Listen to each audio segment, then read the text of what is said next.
Nas ruas implacáveis da cidade, uma garota sem teto se aproxima de Cristiano Ronaldo em busca de ajuda e, ao sentir a força inspiradora de sua presença, descobre algo crucial que a impulsiona a tomar uma atitude decisiva para transformar sua vida. O grito cortou o ar como uma navalha, silenciando toda a festa. Mariana congelou no meio do salão, o copo de champanhe escapando de seus dedos e estilhaçando-se no chão de mármore. Todos os olhares se voltaram para a entrada do salão, onde Cristiano, seu marido, estava parado, pálido, trêmulo, encarando-a como se visse um fantasma. Você, ele sussurrou, a voz embargada pelo choque. Você está viva. As palavras caíram como pedras no silêncio. Mariana sentiu o chão fugir sob seus pés, o sangue abandonando seu rosto enquanto o mundo começava a girar em câmera lenta ao seu redor. 11 anos mantendo sua nova identidade em segredo, 11 anos construindo uma nova vida, e agora tudo desmoronava em segundos. Quando seus olhares se cruzaram, a multidão de convidados elegantes pareceu evaporar. Só existiam eles dois, separados, por 20 metros de mármore polido e mais de uma década de segredos. O murmúrio confuso começou a se espalhar entre os presentes enquanto Cristiano avançava em sua direção, atravessando o salão com passos hesitantes, como se temesse que ela pudesse desaparecer novamente a qualquer momento. Isabel. Ele pronunciou seu antigo nome como uma prece. Meu Deus, é realmente você. Mariana, ou Isabel, o nome que havia enterrado junto com seu passado, recuou instintivamente. Sentiu o olhar confuso de Manuel, seu atual noivo, que se aproximava sem entender o que estava acontecendo. Em frações de segundo avaliou suas opções: negar, fugir, ou finalmente enfrentar o passado que a perseguia como uma sombra. Quem é Isabel? Manuel perguntou, tocando seu ombro com delicadeza. Mariana, você conhece esse homem? Antes que pudesse responder, sentiu a mão de Cristiano segurando seu pulso. Seus olhos marejados examinando cada detalhe de seu rosto, como se quisesse ter certeza de que não estava enlouquecendo. Nossa filha, ele sussurrou, a voz embargada pela emoção. Helena nunca acreditou que você tinha morrido. Todos esses anos, ela dizia que podia sentir que você ainda estava viva. A menção de Helena foi como um golpe físico. Mariana cambaleou, sua respiração tornando-se irregular. A sala começou a rodar enquanto fragmentos de sua vida anterior irrompiam em sua consciência. O rosto de sua filha de 5 anos, a última vez que a vira, dormindo tranquilamente em sua cama de princesa. Eu não sei do que você está falando. Ela finalmente conseguiu dizer, puxando o braço e recuando. Mas sua voz tremia, traindo a mentira. Meu nome é Mariana Mendes. Deve estar me confundindo com outra pessoa. Na periferia de sua visão, percebeu os seguranças do evento se aproximando. Manuel tinha agora uma expressão de completa confusão. E Cristiano? Cristiano a olhava com uma mistura de dor, incredulidade e esperança que despedaçava o muro que ela havia construído ao redor de seu coração. Me desculpe, mas você precisará se retirar, senhor. Um dos seguranças disse, segurando o braço de Cristiano. Não, espere. Cristiano resistiu, seus olhos nunca deixando os dela. Isabel, por que você fez isso? O que aconteceu? Helena precisa de você. Nós pensamos que você estava morta. Foi quando Mariana viu, por cima do ombro de Cristiano, a figura de Rodrigo observando toda a cena da entrada do salão. O homem que a havia forçado a desaparecer 11 anos atrás. O homem que prometera matar sua família se ela não sumisse. E ele estava sorrindo. O pânico a dominou. Não era apenas seu mundo que estava desmoronando. A vida de Cristiano e Helena corria perigo novamente. Tirem esse homem daqui! Ela ordenou com uma frieza que não sabia possuir. Ele está perturbado, eu nunca o vi antes.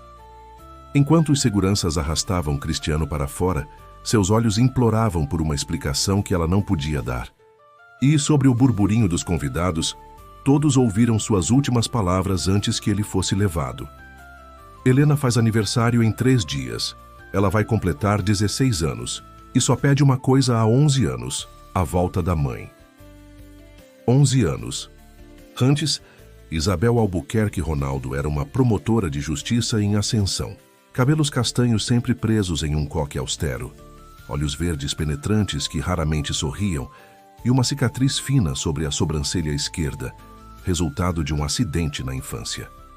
Seu traço de personalidade mais marcante era a determinação inabalável, beirando a obstinação, característica que fazia dela tanto uma profissional respeitada quanto uma pessoa difícil no âmbito pessoal. Seu maior medo era justamente o que acabou acontecendo, que seu trabalho colocasse em risco a segurança da família que amava mais que tudo. E seu conflito interno estava na tensão constante entre a paixão pela justiça e o desejo de ser uma mãe mais presente para Helena. Naquele fatídico mês de março de 2010, Isabel estava no auge de sua carreira. Havia reunido evidências suficientes para indiciar Rodrigo, um empresário respeitado de São Paulo, que por trás da fachada de filantropo comandava uma das maiores redes de tráfico humano do país. O esquema envolvia políticos influentes, juízes corruptos e empresários poderosos, pessoas acostumadas a estarem acima da lei. Não seja ingênua, seu chefe alertara quando ela apresentou o caso. Você está cutucando uma colmeia com um palito. Esses homens não jogam pelas regras. Mas Isabel acreditava no sistema que jurara defender. Se eu não fizer isso, quem fará? Pense nas vítimas, ela rebateu, ignorando os avisos. As primeiras ameaças chegaram por telefonemas anônimos. Depois, fotografias de Helena na escola e de Cristiano saindo do hospital onde trabalhava como cirurgião. Isabel aumentou a segurança da família, mas recusou-se a abandonar o caso. Você precisa parar com isso, Cristiano implorou numa noite depois que Helena finalmente adormeceu. Não vale a pena arriscar nossas vidas. Se eu parar, eles vencem.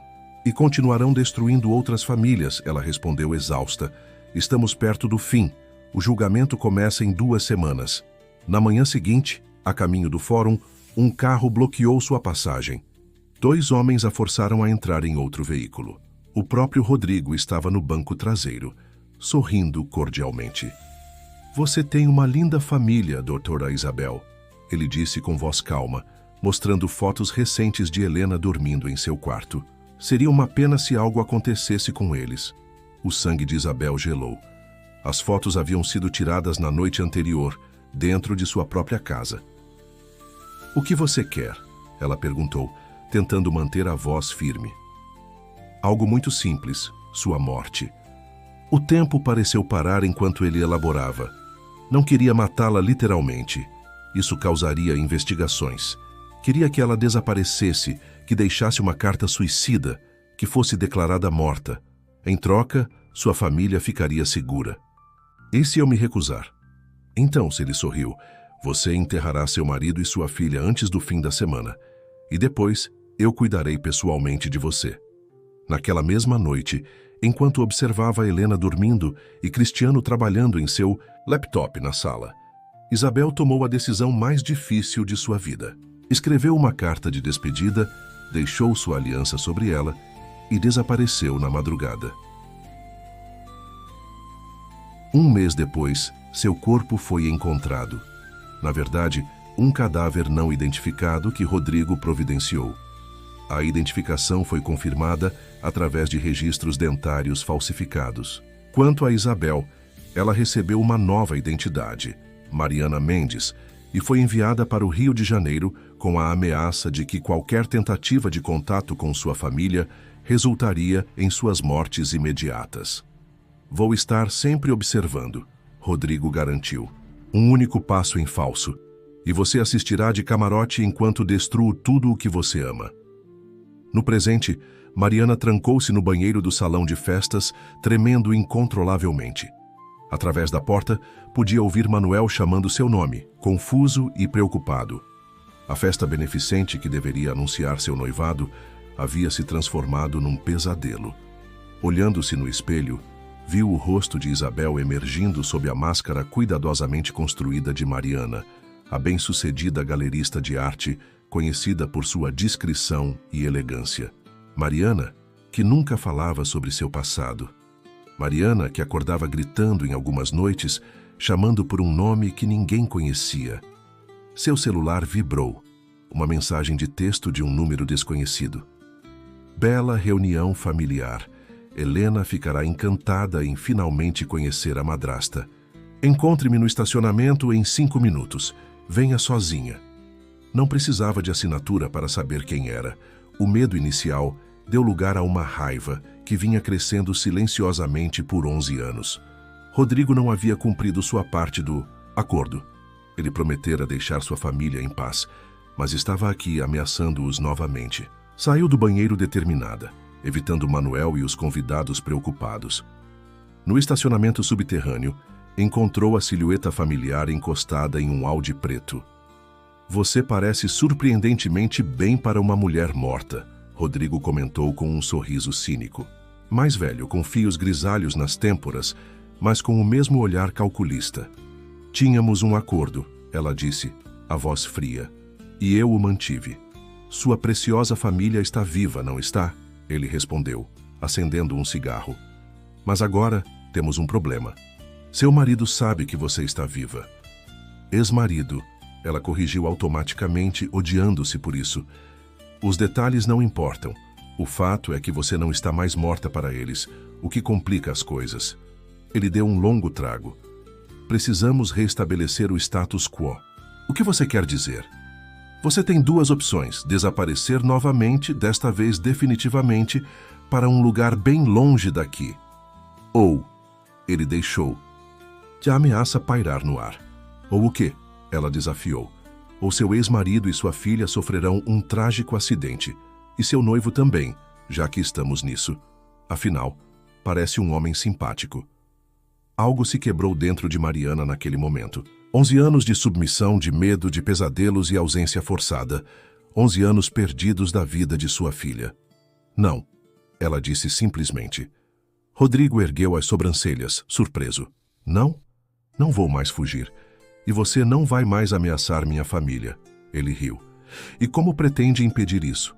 Você não tem provas contra mim. Sua investigação morreu com Isabel. Ela sorriu então, um sorriso que não era nem de Mariana, nem de Isabel, mas de uma mulher que havia planejado meticulosamente por 11 anos.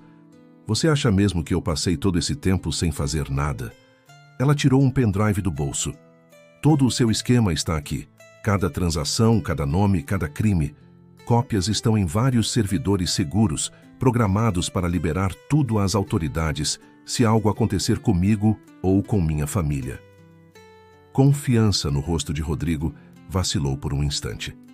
Você está blefando. Experimente. 11 anos é muito tempo para colecionar evidências, especialmente quando você acha que está apenas observando uma mulher quebrada. Ele avançou em sua direção, mas parou ao ver algo por cima do ombro dela. Está tudo bem aqui? A voz de Manuel soou atrás dela. Ao lado dele estava Cristiano, que de alguma forma havia conseguido voltar, e 2 policiais. Perfeitamente.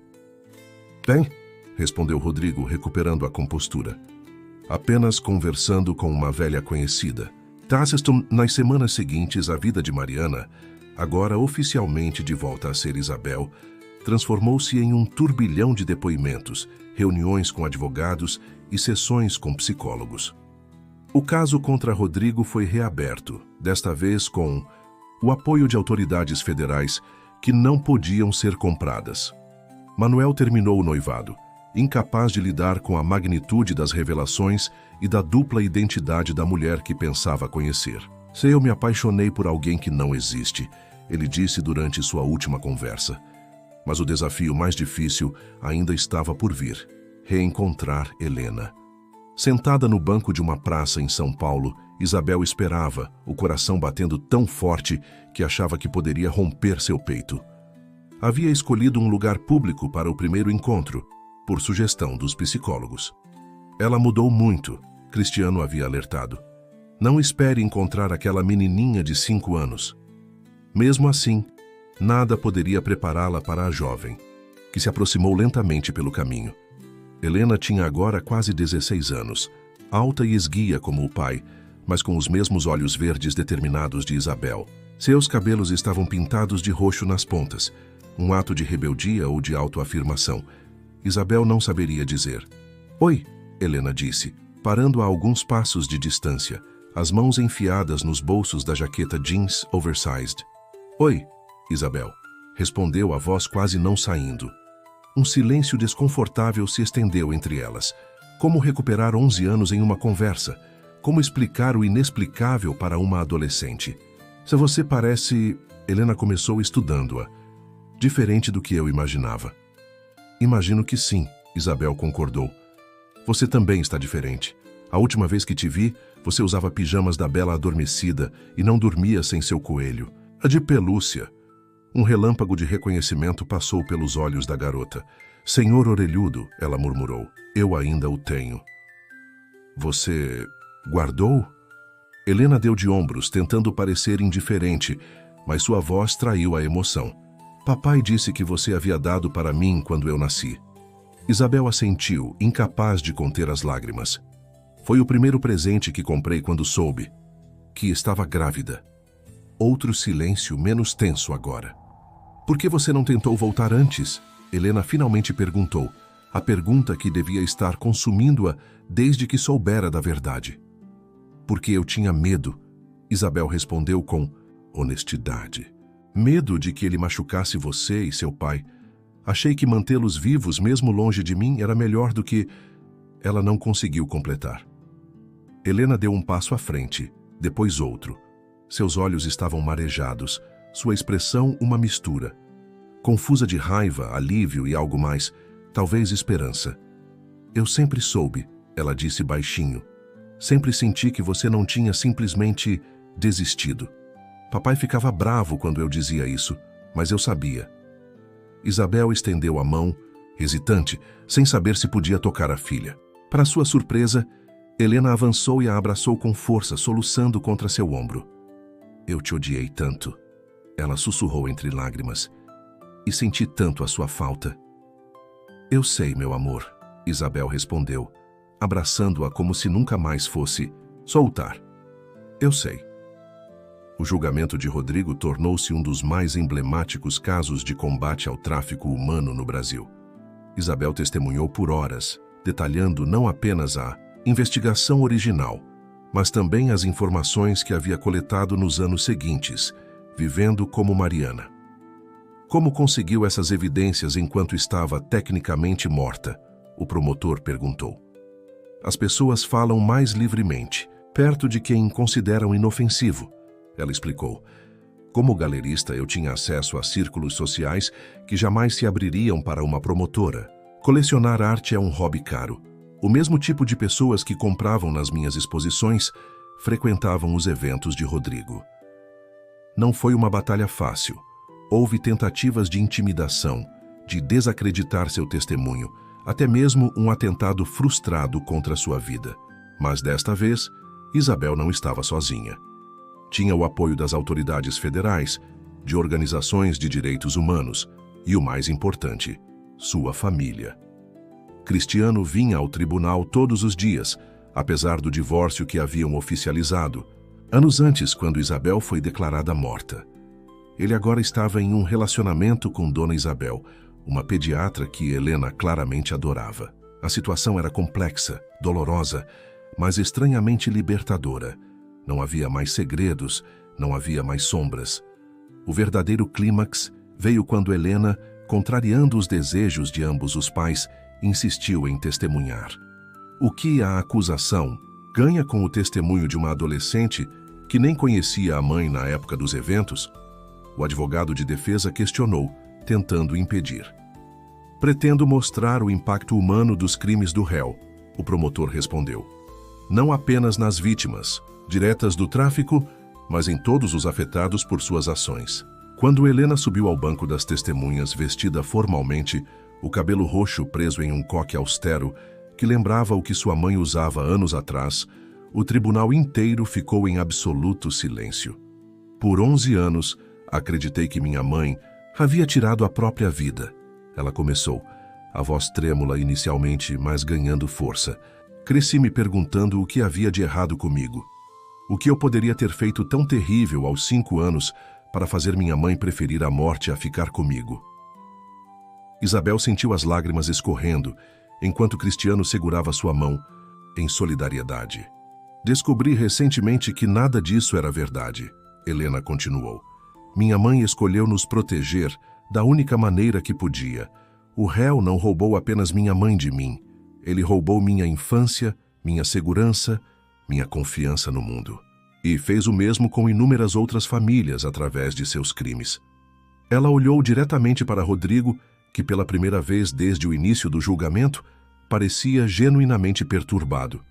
As pessoas falam sobre justiça como algo abstrato, mas para mim é muito concreto. Justiça é poder olhar nos olhos do homem que destruiu minha família e dizer: você falhou. Estamos aqui juntos novamente. Você não venceu. O veredicto veio 3 dias depois, culpado em todas as acusações, com pena máxima. Ao deixar o tribunal, Isabel, Cristiano e Helena foram recebidos por uma multidão de repórteres. Como se sente agora que finalmente conseguiu justiça? Uma jornalista perguntou. Isabel olhou para a filha e depois para Cristiano, que sorria com Dona Isabel a seu lado. Sua família ampliada, complexa, imperfeita, mas real. A justiça era importante. Ela respondeu, mas o que realmente importa é isso. Ela apontou para as pessoas ao seu redor. Recuperar minha vida. Não a mesma vida, uma vida nova, construída com verdade desta vez. 6 meses depois, Isabel terminou de arrumar seu novo apartamento, próximo o suficiente da casa de Cristiano, para que Helena pudesse facilmente transitar entre as duas residências. A adaptação estava sendo gradual, com sessões de terapia familiar, ajudando a navegar o complexo terreno emocional. Helena havia finalmente decidido o que queria de presente pelo seu 16º aniversário, após meses de indecisão. Aulas de autodefesa para mulheres e um curso de direito penal para jovens. Acho que quero seguir seus passos, ela explicou para Isabel enquanto estudavam juntas para uma prova de Helena. Não necessariamente como promotora, mas trabalhando com direitos humanos. Tem certeza? Isabel perguntou preocupada. Depois de tudo o que vivemos, Helena levantou os olhos do livro com aquela expressão determinada que era o espelho da mãe. Não apesar disso, mas por causa disso. Você me ensinou a lutar pelo que é certo, mesmo quando custa caro. Isabel sentiu um misto de orgulho e apreensão. Só prometa que vai se cuidar, que vai pedir ajuda quando precisar. Diferente de você, Helena provocou, mas sem malícia. Exatamente diferente de mim. Isabel riu. Aprenda com meus erros. O celular de Helena tocou. Era Cristiano, lembrando que o jantar de comemoração pela vitória no caso começaria em 1 hora. Todos estariam. Lá, Cristiano e Dona Isabel, alguns colegas de Isabel da promotoria e até Manuel, que após a poeira baixar, havia se aproximado novamente, agora como amigo. Precisamos ir, Isabel disse fechando os livros. Seu pai vai ficar impaciente. Só mais uma coisa, Helena pediu, segurando o braço da mãe. Obrigada por nunca realmente desistir, por continuar lutando por justiça, mesmo quando parecia impossível. Isabel abraçou a filha, sentindo finalmente que a sombra do passado começava a se dissipar. Algumas lutas valem qualquer sacrifício, ela murmurou contra os cabelos da filha, agora pintados de azul, e algumas pessoas também. Enquanto saíam juntas, Isabel olhou uma última vez para a fotografia emoldurada na mesa. Ela, Helena e Cristiano no aniversário de 16 anos da menina. Não era uma recomposição da antiga família, mas a criação de algo novo, algo honesto. O silêncio que a perseguira por 11 anos havia finalmente sido quebrado. E no lugar das sombras, havia luz, verdade e a possibilidade de recomeço.